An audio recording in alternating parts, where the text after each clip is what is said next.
नमस्कार भाई लोग, कैसे हैं आप लोग।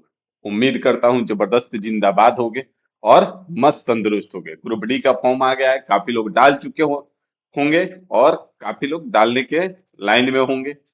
उसमें सबसे बड़ा एक फैक्टर निकल के आता है कि जोन कौन सा रखें, कहाँ पे फॉर्म डालें। क्योंकि कई बार आपको आगे चल के मेरे बात याद आएगा, कई बार आपको ऐसा लगेगा कि केवल पढ़ाई करना ही आपके सिलेक्शन के लिए जिम्मेवार नहीं है। क्योंकि बहुत सारा जोन ऐसा होगा जिसके कट ऑफ आप पार रहेंगे लेकिन आपका रिजल्ट नहीं रहेगा। क्यों?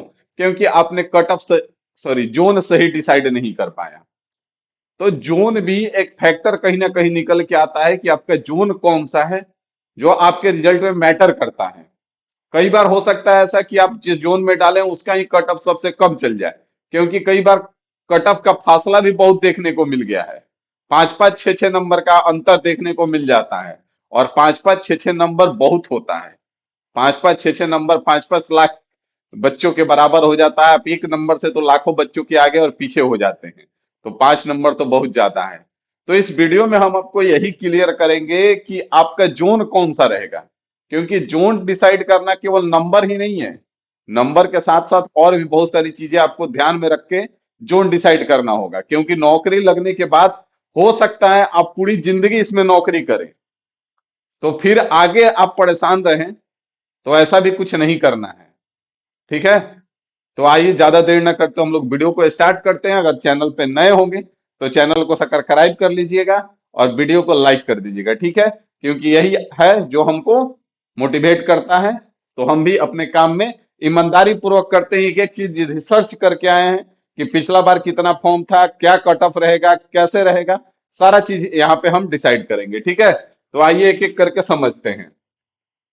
सबसे पहले अगर इस बार का नोडल आरआरबी अगर आपको हम बताएं, क्योंकि नोडल आरआरबी ही सब कुछ डिसाइड करता है आपका एग्जाम कब होगा, क्या होगा। तो जो ग्रुप डी का नोडल आरआरबी है वो आरआरबी चंडीगढ़ ही है शायद। ठीक है।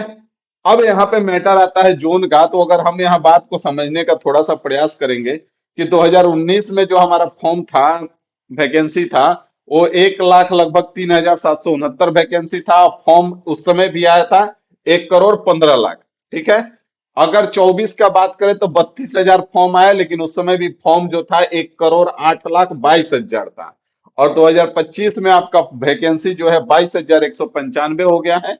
और अब कितना फॉर्म जाएगा तो अभी बताना मुश्किल है, लेकिन लगभग मान के चलिए कि हो सकता है इस बार भी 1 करोड़ पार कर ही जाए। तो अगर पिछला बार 2019 में फाइट देखे तो 110 व्यक्ति प्रति सीट था। एक सीट पे 110 लोग फाइट कर रहे थे। पिछला साल 2024 वाला का देखे तो 333 लोग एक सीट पे फाइट कर रहे थे। अब इस बार का तो अभी नहीं डिसाइड किया जा सकता है, लेकिन इससे अनुमान बहुत कुछ लगाया जा सकता है।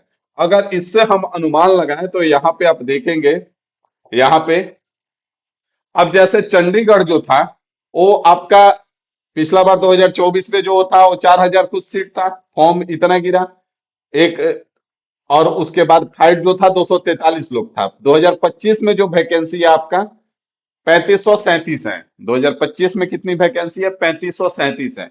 तो पिछला बार के अकॉर्डिंग ही मान के चले तो यहाँ पे फाइटर लगभग आपका नॉर्मल है, क्योंकि 333 व्यक्ति प्रति व्यक्ति से अगर कम है तो मान के चलिए को फाइट कम है। तो यहाँ पे 243 है, मतलब कि ये आपका काम भर का सही है। वैसे ही आपका अहमदाबाद है। अगर उसके बाद देखें मुंबई और चेन्नई, तो ये दोनों तो आपका रेड जोन में चला जा रहा है, क्योंकि 481 और 413 व्यक्ति प्रति सीट फाइट कर रहे हैं। वैसे ही अगर गुवाहाटी और प्रयागराज और कलकत्ता देखें तो ये भी आपका रेड जोन में जा रहा है, क्योंकि इधर गुवाहाटी में 524 व्यक्ति, जबकि यहाँ पे सीट पहले आपका 2,048 था और इधर 1,776 है। लेकिन अगर आगे बढ़ेंगे तो यहाँ पे आप देखेंगे हमने सारा डिसाइड करके यहाँ पे लगा दिया है। आप इस चीज को ध्यान से देखेंगे। जैसे पहला आपका चंडीगढ़ नई दिल्ली है, ग्रीन जोन में है, बढ़िया, आप इसमें डाल सकते हैं, कोई दिक्कत नहीं है। मुंबई चेन्नई आपका रेड जोन है, लेकिन आपका इधर गुवाहाटी जो है, अगर पिछला बार गुवाहाटी डाले हैं तो इस बार छोड़ दीजिएगा। लेकिन अगर गुवाहाटी नहीं डाले हैं तो आप डाल सकते हैं अगर डालना चाहें तो, क्योंकि वैकेंसी ज्यादा कम नहीं हुई है। और पिछला बार के कारण इस बार कम फॉर्म गिरने का चांस बनेगा। प्रयागराज और कलकत्ता हम कहेंगे कि छोड़ दीजिएगा, क्योंकि ये थोड़ा सा जोन डिस्टर्ब है। ठीक है, अगर आपको पढ़ाई करके जेन्युइन तरीके से जाना है तो कोशिश कीजिएगा कि इसको अवॉइड करें। अगर आपका मन है तो आप डाल सकते हैं, लेकिन कोशिश कीजिएगा अवॉइड करने का। सिकंदराबाद देखेंगे तो 600 आपका वैकेंसी कम हो गया था, पिछला बार 585 व्यक्ति प्रति सीट था। ठीक है, यहाँ पे अब 600 के आसपास लगभग वैकेंसी कम हो गया है, तो सिकंदराबाद छोड़ दीजिएगा। इधर भोपाल जबलपुर आप डाल सकते हैं, पिछला बार 279 रहा है। फिर आपका जयपुर अजमेर में 251 रहा है। गोरखपुर, बिलासपुर, पटना, हाजीपुर, रांची और भुवनेश्वर, ये भी आपका सेफ दिख रहा है, यहाँ पे देख सकते हैं यहाँ पे। और वैकेंसी में ज्यादा की कमी नहीं हुई है, तो आप इधर भी मूव कर सकते हैं। अब यहाँ पे इतने सारे जोन हैं, कोई ना कोई एक जोन में डालना है। तो अब आपको ये भी ध्यान में रखना है, पहला फैक्टर तो यहाँ पे हमने ये बता दिया कि कैसे आपको डिसाइड करना है। दूसरा फैक्टर आपको ये देखना है कि आप कहाँ से हो, आप कहाँ के रहने वाले हो। ठीक है, क्योंकि जॉब लगने के बाद जब आप घर छोड़ के जाओगे ना, तो सबसे पहला मैटर मन करता है कि घर कब जाएंगे। ठीक है, घर कब आओगे, वही गाना बजेगा आपके लिए और फिर आपका मन बेचैन होने लगेगा। तो आप ये डिसाइड कर लो कि कहाँ से आप हो। अगर आप मान लें कि गोरखपुर के आसपास से हो तो गोरखपुर सेलेक्ट कर लो। अगर आप गुवाहाटी के आसपास से हो तो गुवाहाटी सेलेक्ट कर लो। अगर आपको लग रहा है कि दिल्ली हमारे चंडीगढ़ और दिल्ली हमसे नजदीक है तो चंडीगढ़ और दिल्ली सेलेक्ट कर लो। अगर आपको लगता है कि बिलासपुर आपसे नजदीक है तो बिलासपुर सेलेक्ट कर लो। मतलब इनमें से आप देख लीजिए कि कहाँ से आप नजदीक हैं। क्योंकि मान लेते हैं कि आपने फॉर्म भर दिया चेन्नई से, आप रहने वाले हो मान लेते हैं बिहार में पटना से। अब चेन्नई में आपका जॉब तो लग गया मान लीजिए।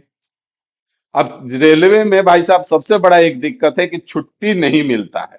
ठीक है, शादी करने के लिए भी शायद 20 दिन का ही छुट्टी मिलता है एक बार में। एक बार में ज्यादा छुट्टी नहीं मिलता है। तो अगर शादी करने के लिए भी 20 दिन का छुट्टी मिल रहा है और ग्रुप डी का जॉब कर रहे हो, तो आज के डेट में जो फ्लाइट का रेट हो रखा है, उसमें अब संभव नहीं रह गया है फ्लाइट से ट्रेवल करना।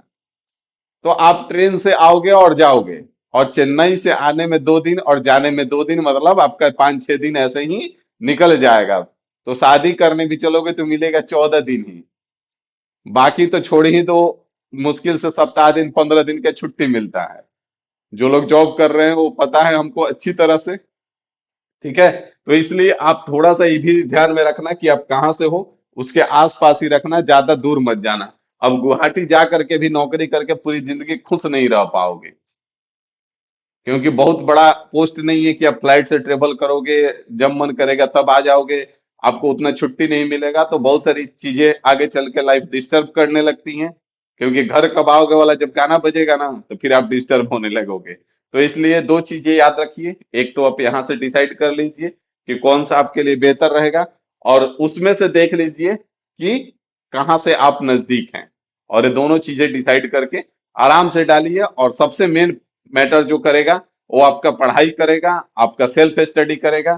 आप कितना मेहनत किए हैं वो डिसाइड करेगा कि आपका रिजल्ट आएगा या नहीं आएगा। जोन कितना भी हो, कितना भी कम कट ऑफ जाए, तो अब वो जमाना नहीं रहा कि 25 और 30 नंबर पे आपका रिजल्ट आने वाला है। आपको एक स्कोर करना ही पड़ेगा बढ़िया। तो उसके लिए आपको पढ़ना पड़ेगा। ठीक है, तो उम्मीद है आपको बात समझ में आ गई हुई होगी। मिलते हैं अगले वीडियो में अगली जानकारी के साथ। अभी के लिए इतना ही रखेंगे। Thank you.